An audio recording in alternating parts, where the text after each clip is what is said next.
Hello everyone, this is Abbas and you are watching Abbas Vlogs। आज हम आए हैं एक नए टॉपिक के साथ जो कि इसके ऊपर बेस करता है कि जब आप यूके पहुंच गए हैं तो फिर आपने क्या करना है। तो 5 चीज़ें आज डिस्कस करेंगे कि मेन 5 चीज़ें कौन सी हैं कि आप जब यूके आ गए हो तो आप इमीडिएटली सबसे पहले वो करोगे, जिसमें सबसे पहले तो आता है अकोमोडेशन। तो अकोमोडेशन में मेनली तो यही होता है कि आप वहाँ से जिस कंट्री से आ रहे हो वहाँ से बुक करके आते हो। Most probably you will be booking it on website online through different companies. दूसरा मैंने चेक किया था तो आप जिस यूनिवर्सिटी के अंदर आ रहे हो वहाँ पे भी अकोमोडेशन प्लान होता है, तो अगर आप उसको देखो तो वो शायद मेरे ख्याल से स्टूडेंट फ्रेंडली होगा और इसमें जो है इजी होगा, आपके यूनिवर्सिटी से ज़्यादा दूर भी नहीं होगा, विद इन यूनिवर्सिटी वो अकोमोडेशन होती है। उसका मैं इसके अंदर एक क्लिप भी डाल दूंगा, स्क्रीन शेयर कर दूंगा कि जिससे आपको जो है वो पता लग जाएगा कि जब मतलब कि किस तरह से आपने यूनिवर्सिटी की वेबसाइट से अकोमोडेशन ढूंढनी है, तो उसको भी आप देख सकते हो। दूसरा इसमें यह है कि जो आपकी यूनिवर्सिटी एज ए स्टूडेंट अगर आप आ रहे हो तो फिर आप सोशल मीडिया पे भी चेक कर सकते हो कि अगर कोई शेयर्ड हाउस आपको मिल रहा है रेंट पे, अगर आप ऐसी जगह पे मतलब यूनिवर्सिटी के अकोमोडेशन में नहीं रहना चाहते, या अगर आपको बाकी क्योंकि होटल्स या एयरबीएनबी तो बहुत महंगा भी हो जाएगा, एक्सपेंसिव भी हो जाएगा, और फिर आपने क्योंकि कोई 4-5 दिन तो रहना नहीं है तो फॉर लॉन्ग टर्म आपने सोचना पड़ेगा आपको कि लॉन्ग टर्म के अंदर आप किस तरह से अपना अकोमोडेशन को मैनेज करोगे। तो उसके लिए बेस्ट यही है कि एक तो यूनिवर्सिटी अकोमोडेशन जो मैंने आपसे बात की, और दूसरा उसके अंदर ये हो सकता है कि आप ऑनलाइन वेबसाइट्स देखें जहाँ पे आपको चीप अकोमोडेशन मिल जाए, मतलब कि अच्छी अकोमोडेशन भी हो और उसके अंदर जो है वो आपको चीप प्राइस के अंदर मिल जाए। दूसरा आप सोशल मीडिया पे चेक कर सकते हो, फेसबुक पे डिफरेंट लोगों ने वहाँ पे भी अपनी एडवर्टाइजमेंट की होती है कि मतलब इतने रूम्स का घर है अवेलेबल है फॉर स्टूडेंट्स, अक्सर तो स्टूडेंट्स के लिए ही होते हैं। और इसमें जो अगर कोई जॉब करने के लिए आ रहा है या कोई वैसे सेटल होने आ रहा है, स्टूडेंट नहीं है, तो फिर उसके लिए ये है कि एक तो वो वेबसाइट्स के थ्रू जा सकते हैं, मैं वेबसाइट्स की लिंक जो है डिस्क्रिप्शन में डाल दूंगा। और दूसरा उसमें आप ये कर सकते हो कि मैं आपको एक रफली रेंट बता सकता हूँ कि अगर आप आके शेयर्ड हाउस या अगर आप रूम किसी घर में लेते हो तो वो इट स्टार्ट्स फ्रॉम £750 से स्टार्ट होता है और मैक्सिमम लाइक 1100-1200 तक भी जाता है। इट डिपेंड्स ऑन एरिया कि आप कौन से एरिया में ढूंढ रहे हो। तो ये आपने देख लेना है कि कहाँ कहाँ पे कौन कौन सी अकोमोडेशन आपको सूट करती है।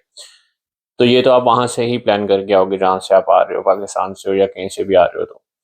तो ये आपने प्लान कर लिया, फिर आप जब यहाँ पहुँचोगे तो आप ऑब्वियसली अपनी अकोमोडेशन वाले के साथ कांटेक्ट करोगे, और फिर ये भी ट्राई कर लेना कि कोई फ्रॉड या कोई इस तरह का ना हो। प्रॉपर वेबसाइट्स जो मैं शेयर करूँगा वो भी आप चेक कर लेना, अगर आपको कोई ऑथेंटिक वेबसाइट मिलती है तो बेशक आप उसको फॉलो करो, नो इशू। तो दूसरी चीज़ जो है, हम जो जब आप यूके आते हो तो आपको फ़ौरन क्या करना है, एक सिम कार्ड लेनी है। सिम कार्ड आपको कहीं से भी मिल जाएगा, कोई भी स्टोर पे चले जाओ आप या न्यूज़पेपर शॉप जो होती हैं छोटी छोटी, वहाँ पे हर कंपनी की डिफरेंट यहाँ पे मोबाइल नेटवर्क्स की जो है, 3 का हो गया, O2 का हो गया, वोडाफोन, डिफरेंट हैं, बहुत सारी आजकल तो आ गई हैं। तो आपने क्या करना है कि उनको उनमें से कोई भी एक सिम ले, वो फ्री होती है, और उसके साथ आपने टॉप अप करा लेना। वो आप उसके ऊपर लिखा हुआ होता है कि इतने जीबी इसके साथ नेट है और इतनी कॉल्स, इतने मैसेजेस हैं, जो भी है। तो आपको जितना सूटेबल है आप वो देख के पैकेज आप डिसाइड कर ले, £10 £15 मैक्सिमम इतना ही होता है टॉप अप।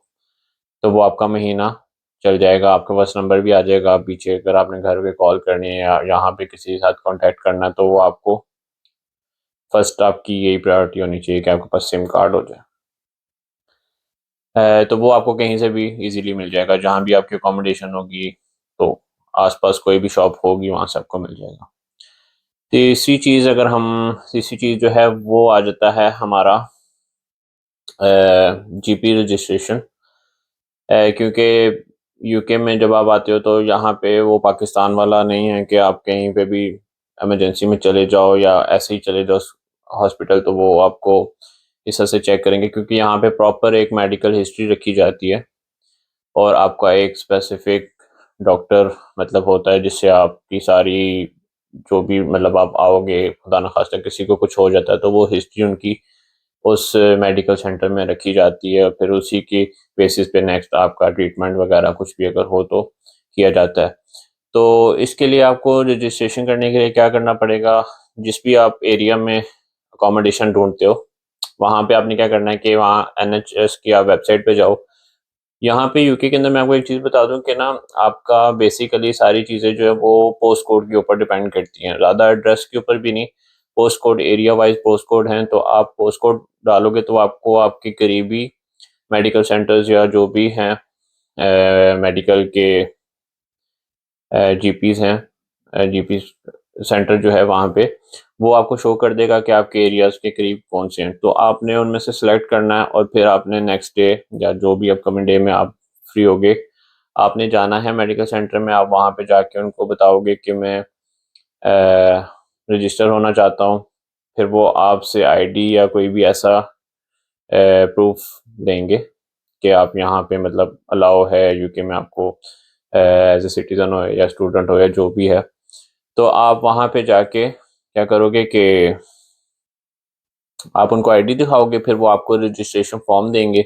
रजिस्ट्रेशन फॉर्म के ऊपर ऑलमोस्ट आपकी डिटेल्स ही होती हैं कि नाम, ये सारा एड्रेस वगैरह, फिर आपकी कुछ पूछ लेंगे कि आपको पहले से कोई डिजीज़ तो नहीं थी या ब्लड ग्रुप वगैरह, ये जो मेडिकल आपकी हिस्ट्री होती है वो आप उसके ऊपर मेंशन कर दो कि साथ में किसी अगर किसी को जानते हो तो उसका अल्टरनेटिव नंबर आपसे लेते हैं।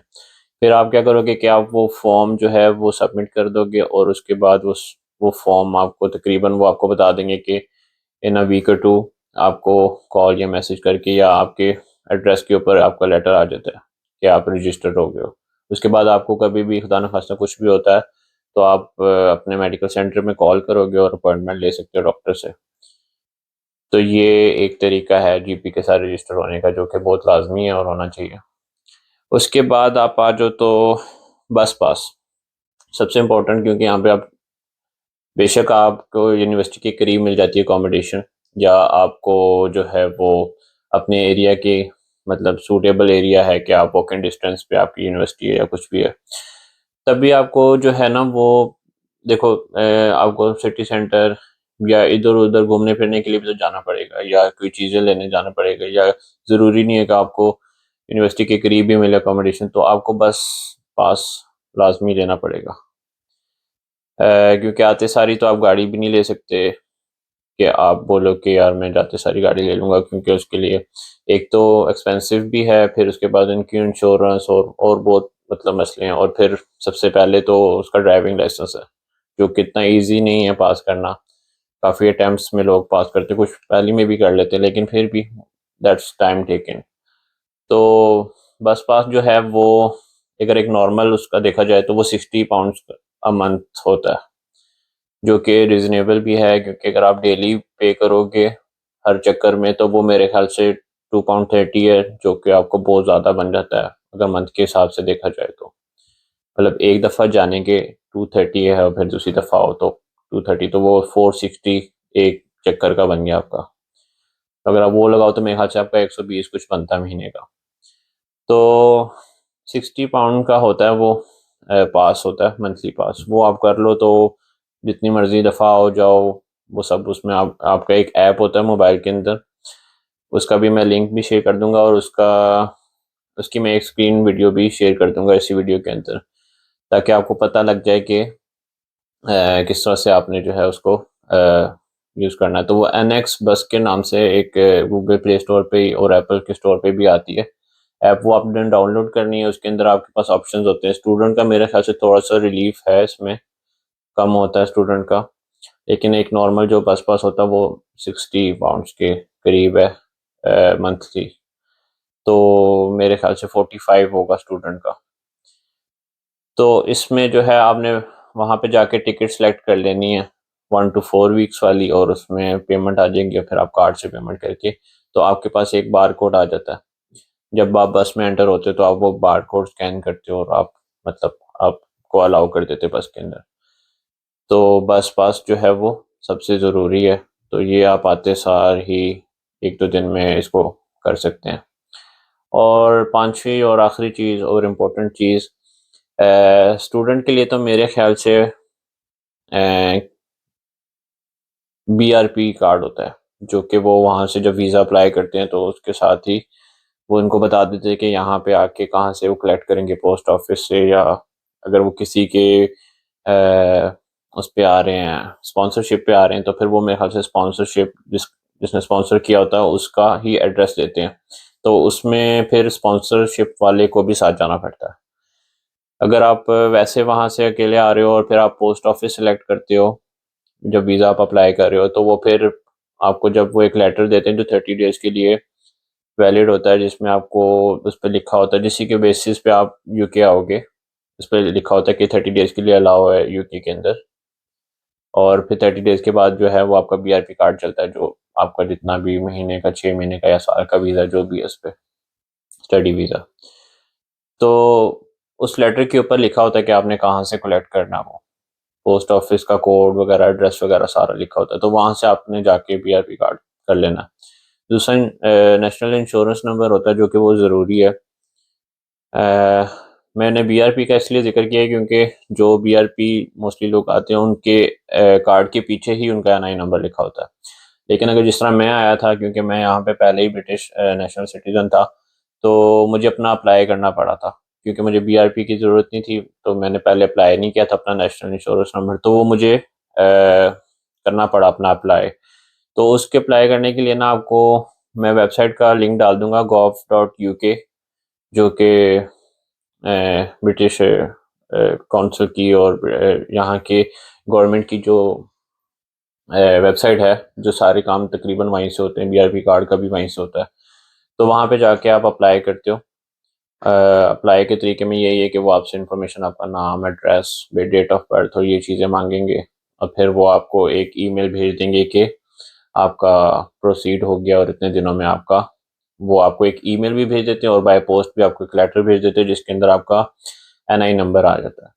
अब NI नंबर क्यों ज़रूरी है? वो इसलिए ज़रूरी है कि जब भी आप जॉब के लिए अप्लाई करोगे तो NI नंबर चाहिए होता है हर चीज़ के अंदर। आपको NI नंबर मस्ट है। जॉब, अगर आपका NI नंबर नहीं होगा तो जॉब बहुत मुश्किल है।